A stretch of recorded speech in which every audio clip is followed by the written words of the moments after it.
July 21 ഈ ഒരു ദിവസത്തിന്റെ പ്രത്യേകത മിസ് പറയാതെ തന്നെ മക്കൾക്ക് എല്ലാവർക്കും അറിയാം അല്ലെ? ചാന്ദ്രദിനമാണ്.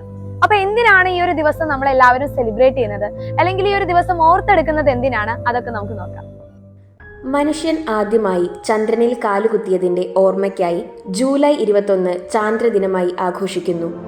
അമേരിക്കക്കാരായ Neil Armstrong, Edwin Aldrin, Michael Collins എന്നീ ബഹിരാകാശ സഞ്ചാരികൾ ചേർന്ന് അപ്പോളോ 11 എന്ന ബഹിരാകാശ വാഹനത്തിൽ 1969 ജൂലൈ 20 ചന്ദ്രോപരിതലത്തിൽ എത്തിയത്. ജൂലൈ 21 വാഹനത്തിൽ നിന്നും ചന്ദ്രനിൽ ഇറങ്ങി നടന്ന ആംസ്ട്രോങ് ആദ്യമായി ചന്ദ്രോപരിതലത്തിൽ കാലുകുത്തിയ മനുഷ്യൻ എന്ന നേട്ടം കരസ്ഥമാക്കി. ചന്ദ്രനിൽ കാലുകുത്തിയ രണ്ടാമത്തെ വ്യക്തി എഡ്വിൻ ആൽഡ്രിനാണ്.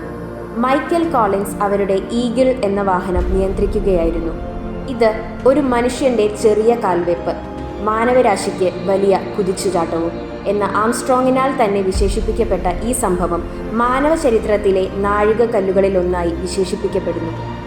ജ്യോതിശാസ്ത്ര പഠനം, ബഹിരാകാശ ഗവേഷണത്തിന്റെ പ്രാധാന്യം, മനുഷ്യന്റെ ആദ്യ ചാന്ദ്രയാത്രയുടെ പ്രസക്തി എന്നിവ ജനങ്ങളെ ഓർമ്മിപ്പിക്കാനും പ്രത്യേകിച്ച് വിദ്യാർത്ഥികളിൽ ഇവ സംബന്ധമായ അവബോധം വളർത്തുവാനുമാണ് ഈ ദിവസം ചാന്ദ്രദിനമായി ആഘോഷിക്കുന്നത്.